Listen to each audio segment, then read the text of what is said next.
abantu b'ekitundu ekyo balina obuzibu bw'ebbeeyi y'amasomero eyeekanamye. Abatuuze bagamba nti nno tebakyasobola kuweerera baana kubanga ebisale by'amasomero biri waggulu nnyo. Era ku nsonga eno tutuukiridde omukyala omuzadde n'abaako ky'atugamba ku nsonga y'ebbeeyi y'amasomero. Amasomero bannaaye, amasomero mu kitundu kyaffe muno eno ga bbeeyi. Mbadde tusaba gavumenti mutuyambe. Amasomero ga ssente nnyingi nga ffe abalina abaana tetusobola masomero ga bbeeyi. Gavumenti mwandibadde mutuyamba ne mututeerawo ku masomero aga gavumenti. Kati mu kitundu kyaffe muno Kisubi, Namulanda, Bwebajja, wonna wenjogedde tewali ssomero lya gavumenti. Kati kitukalubiriza ffe abalina abaana bato tutwala abaana amasomero amasomero agaliraanye wano ga bbeeyi. Agatali ga bbeeyi gali wala, ugasanga mu bitundu birala. Gavumenti tubadde tusaba mutuyambe mututeerewo mu kitundu kyaffe kinene amasomero aga gavumenti.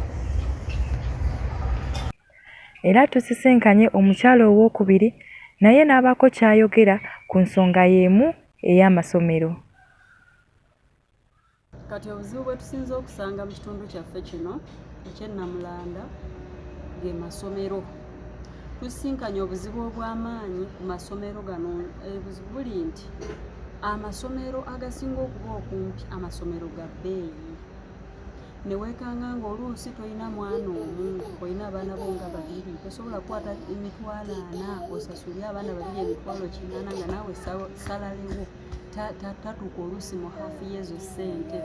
Jjukira abaana balina okulya, balina okunywa, kati byonna n'osanga ng'obuzibu ddala ddala bunene bw'amaanyi. Kati ne waba nga waliwo kale agaliko ag'ebbeeyi entonotono lw'oyinza ogamba nti nno lino nandibadde ndisobola lya gavumenti, naye ate ng'olugendo luwanvu gamba omwana wo nti akwate atambule. Kati waliwo obwana nga omwana wa Toopi, omwana wa Pittu nga tasobola kutambulawo kale n'ekirala nga bolaba nti luba luguudo okutambulirako nga omwana kiba kyabulabe, kibadde enjalaasi, tomanyi omwana piki eyinza okuba eyita nemusanga ebbali nekola ki.